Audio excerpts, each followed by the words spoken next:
నమస్తే, welcome to #you. నేను మీ Rajesh. Congress MLC రాములమ్మకు threat ఉన్నట్టుగా కనిపిస్తోంది. అంటే ఆమెకి బెదిరింపు కాల్ రావటం, వాళ్ళ భర్త బంజారాహిల్స్ పిఎస్లో కేసు నమోదు చేయడం, ఇదంతా చక్కచక్క జరిగిపోయింది. అంటే ఖచ్చితంగా ఇవాళ ఎమ్మెల్సీ విజయశాంతి ఎందుకు ఇప్పుడు ఆమెకి థ్రెట్ ఉన్నట్టుగా భావించాలి? అంటే ఎవరు ఆమెను టార్గెట్ చేస్తూ ఉన్నారు? మాట్లాడదాం. మనతో పాటు దాసరి విజ్ఞాన్ ఫిలిం క్రిటిక్ విశ్లేషకులు జాయిన్ అవుతున్నారు. మాట్లాడదాం. నమస్తే సార్. ఏంటి సార్, విజయశాంతి గారు గత కొంతకాలంగా ఎన్నికల తర్వాత కాంగ్రెస్లో ఉన్నప్పటికీ ఆమె కొంత యాక్టివ్ పాలిటిక్స్లో దూరంగా ఉన్నారు. ఎప్పుడైతే ఇప్పుడు ఎమ్మెల్సీగా ఆమె దక్కిందో అప్పటి నుంచే కొంత బీఆర్ఎస్ పైన, కేసీఆర్ పైన కొంత మాటలు ఎక్కువ పెడుతున్నటువంటి పరిస్థితి. ఈ సందర్భంగా ఆమెకు సడన్గా all of sudden phone call రావటం, థ్రెటనింగ్ చేయటం, చంపేస్తామంటూ బెదిరించడం, ఎట్లా చూడాలి? ఏం జరుగుతుంది వెనకాలంటే? మనకేంటంటే యూట్యూబ్లో చాలామందికి హ్యాండిల్స్ చేయడానికి చాలామంది వస్తారు. మీరు కొంచెం సెలబ్రిటీ, మనం ఛానల్ పెట్టుకోలేము, కెమెరాలు మేమే పంపిస్తాము, ఎడిటింగ్ డబ్బింగ్ అన్నీ మేమే చేస్తాము, రికార్డింగ్లు అన్నీ మేమే చేస్తాము. మీరు జస్ట్ ఇంట్లో కూర్చొని పేపర్ చదవండి, చుట్టాలతో మాట్లాడండి, వంట చేయండి, చాలు. ఆ వీడియో తీసి పెట్టేస్తాం. మేము ఎప్పటికప్పుడు వారానికి ఒకసారి వచ్చి పెట్టేస్తామంటారు. అదే భలే ఉంది, సరే చేయండి. కానీ ఖర్చు లేకుండా డబ్బులు వస్తున్నాయి కదా. అలాగే ఇప్పుడు కొంచెం సెలబ్రిటీ స్టేటస్ వచ్చిన తర్వాత సోషల్ మీడియా హ్యాండిలింగ్ని బాగా చేస్తామనే వాళ్ళు కొంతమంది వస్తారు. అట్లా డిజిటల్ మార్కెటింగ్ కంపెనీలు కూడా ఉన్నాయి. అలా ఎక్కువ మంది ఎలక్షన్స్ ముందు రాజకీయ నాయకుల దగ్గర బాగా మంది వెళ్తారు.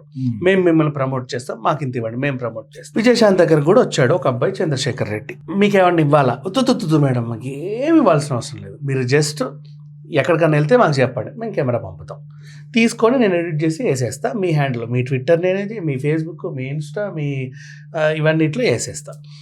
నెక్స్ట్ మీరు ఎక్కడన్నా సన్మానం చేయించుకోవడానికన్నా, ఇప్పుడు ఒక సినిమా తీస్తున్నారు, ఆ స్టేజ్, ఆ ఫుటేజ్ మాకు ఇవ్వండి, మేము ఇందులో వేస్తాం. మేడం అటు వెళ్ళింది, మేడం ఇటు వెళ్ళింది. ఎక్కడన్నా ఎవరికన్నా ఏదన్నా అయితే మీరు మీ దాని మీద కూడా మీ అభిప్రాయం ఇవ్వండి, అది వేసేస్తాం. యాక్చువల్గా ఇందాక పలానోళ్ళు మాట్లాడినట్టు నా అభిప్రాయం ఏంటంటే అని ఒకటి చెప్పు, అది తీసి అందులో వేసేస్తాం. ఇప్పుడు ఎవరికన్నా సెలబ్రిటీలకు, ఇప్పుడు నువ్వు ఏ పార్టీలో ఉన్నావు, ఫర్ ఎగ్జాంపుల్ నువ్వు ఏబీసీ పార్టీలో ఉన్నావు, ఏబీసీ పార్టీ నాయకులలో ఎవరిదైనా బర్త్డేలు ఉంటే నీ తరఫున మేము విషెస్ చెప్తాం. పండగలు గట్రా ఉన్నప్పుడు కూడా నీ తరఫున మేము శుభాకాంక్షలు చెప్తాం. అన్నీ మేమే చేస్తాం. మిమ్మల్ని యాక్టివ్గా సోషల్ మీడియాలో ఉంచుతాం. మాకింత మీరేమి ఇవ్వాల్సిన అవసరం లేదు. ఓకే చెప్పింది, ఏమి ఇవ్వాల్సిన అవసరం లేదు కదా, ఇంత చేస్తుంటే మరి మీకేంటి లాభం అని అడిగింది. అంటే మీలాంటోళ్ళు ఇవ్వడమే మాకు ఇదండి ప్రాజెక్టు. మిమ్మల్ని చూపించుకొని విజయశాంతి గారికి కూడా మేమే హ్యాండిల్ చేస్తాం అంటే, సర్పంచ్లో, కార్పొరేటర్లో ఎవడెవడో మాకు వస్తే వాళ్ళు డబ్బులు ఇస్తారు మేడం, పర్లేదు, మాకు రన్ అవుతుంది, సరే ఏడవండి. ఇప్పుడు ఏమైంది తర్వాత, అప్పుడు ఆవిడ మీకు ఫ్రీగా చేస్తాం, మేము అక్కడ డబ్బులు వసూలు చేసుకుంటాం, అంతే కదా. ఇప్పుడు అంటే నీ పేరు చెప్తే కదా వాళ్ళు వస్తారు, వాళ్ళకి మేము చేస్తున్నాం అంటే వీళ్ళు ఫీల్ అవుతారు. ఎగ్జాక్ట్లీ. అట్లా ఎలక్షన్ టైంలో బాగా సంపాదించుకున్నాడు కూడా. అన్ఎక్స్పెక్టెడ్ విజయశాంతి గారు ఏం చేశారు అంటే, పార్టీ మారింది. పార్టీ మారిన తర్వాత ఈవిడ కూడా సైలెంట్గా ఉంది, అంటే ఫుటేజ్ ఏం లేదు. వాడేంటి ఆ పార్టీని, ఏబీసీ పార్టీని బాగా ఊకదప్పుడు కొడుతున్నాడు. ఆ ఏబీసీ పార్టీకి సంబంధించిన 10 మంది ఉన్నారు వాళ్ళ దగ్గర, వాళ్ళతో కూడా ఈ ముఖతే వేరే పార్టీది వేయకూడదు, వేయలేను, అంత టైం కూడా లేదు, ఇదంటే ఒకటే ఫుటేజ్ అన్నిట్లో వేస్తా, పోన్లే అని చెప్పి చప్పచగా పెట్టాడు.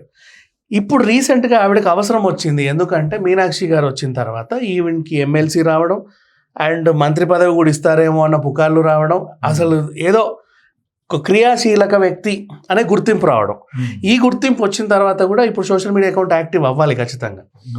ఏం చేసింది పార్టీ ఆఫీస్లో, అమ్మాయి మీరందరూ మీ హ్యాండిల్స్ ఎవరు చేస్తున్నారు, మా పలానా డీకే బోస్ అని వీడు చేస్తున్నాడు, ఓకే నాది కూడా ఆ డీకే బోస్కి ఇవ్వాలంటే ఏం చేయాలి, మీ పాత ఈమెయిల్ ఐడి పాస్వర్డ్లు ఎవరి దగ్గర అయితే ఉన్నాయో ఆ హ్యాండింగ్ అక్కడ నుంచి తీసుకొచ్చి వీడికి ఇవ్వాలి. పాతోడికి ఫోన్ చేసింది, ఒరే పాతోడా నా మెయిల్ ఐడీలో నా అవన్నీ నాకు ఇచ్చేయి, నేను ఇంకొకటితో చేయించుకోవాలి. వాడు మా పార్టీకి సంబంధించిన అందరి కార్యకలాపాలు తనే చేస్తాడు, నాది కూడా తనే చేస్తాడు. నేను ఇవ్వను మేడం, మా ఇన్నాళ్ళు చేస్తాం కదా డబ్బులు, అదేంట్రా బాబు నువ్వు ఫ్రీగానే కదా చెప్పావు, లేదు నాకు డబ్బులు ఇవ్వాల్సిందే, ఇవ్వను, ఏం చేస్తావు, నువ్వు మాట్లాడింది మాత్రమే నేను క్రిస్పీగా కట్ చేస్తా, నువ్వు మాట్లాడడం మొత్తం నా దగ్గర ఉంటుంది కదా, అవన్నీ బయట రిలీజ్ చేస్తా.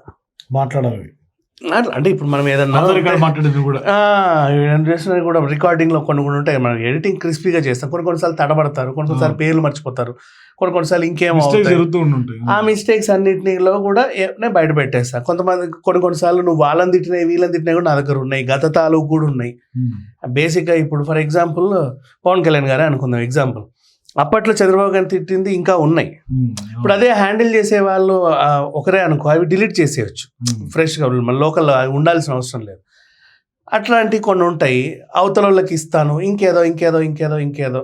సో ఈ డ్యామేజ్ నేను నీకు క్రియేట్ చేస్తా అని బెదిరించాడు. ఈవిడేం చేసింది, ఎంతైనా వాడు ప్రమాదమే కదా, నా హ్యాండిల్ నాకు ఇచ్చేయాలి. అండ్ ఇంకోటి, వాడు అనేది అసలు క్రియేట్ చేసిందే నేను, నీకు హ్యాండిల్, నీకు అసలు అంతకుముందు ఆ హ్యాండిలే లేదు, నేను క్రియేట్ చేశా, నీకు కావాల్సిన సరుకు అంతా అందులో ఉంది, నేను వేసా, నేను పంపమంటే నువ్వు పంపావు, నేను వేసా, మరి అది క్రియేట్ చేసినందుకని నాకు ఇంత ఇవ్వు. అలా వీడు ఎక్కువ డిమాండ్ చేసి బెదిరించేసరికి పోలీస్ స్టేషన్లో కేసేసి. ఇలాంటి వాళ్ళు తరచూ ఉంటారు, మనకు కూడా అఫ్ కోర్స్ అడపా తడపా కనిపిస్తారు. కొత్త ఎక్స్పీరియన్స్ విజయశాంతి. అవును, ఇదొక కానీ ఈ ఎక్స్పీరియన్స్ తర్వాత అందరు పొలిటీషియన్స్ కొంత జాగ్రత్తగా ఉండాల్సినటువంటి నిజంగా ఉండాలి. ఎందుకంటే ఎవరికైనా మనం హ్యాండ్లింగ్ ఇస్తున్నామంటే మనకు అంటే కొంతకాలంగా ఉంటారు కాబట్టి అన్ని ఇచ్చేస్తాం మనవి. సడన్ గా వాడు ఏదో డెసిషన్ అవసరం ఉంటే వాడు కోపంతో నెగిటివ్ పోస్ట్ పెట్టి అప్స్కాండ్ అయినా ఆశ్చర్యం లేదు, హ్యాపీగా చేయొచ్చు, బరువు మొత్తం పోతుంది. Exactly. Thank you Vignan. So మొత్తం మీద విజయశాంతికి అయితే మాత్రం బెదిరించినట్టుగా స్పష్టంగా అర్థమవుతుంది. కానీ సోషల్ మీడియా హ్యాండ్లింగ్ లో మాత్రం ఖచ్చితంగా పొలిటీషియన్స్ అందరూ జాగ్రత్తగా ఉండాల్సినటువంటి అవసరం అయితే ఈ ఘటన తర్వాత ఖచ్చితంగా ఉందని చెప్పాలి. For more videos please watch #.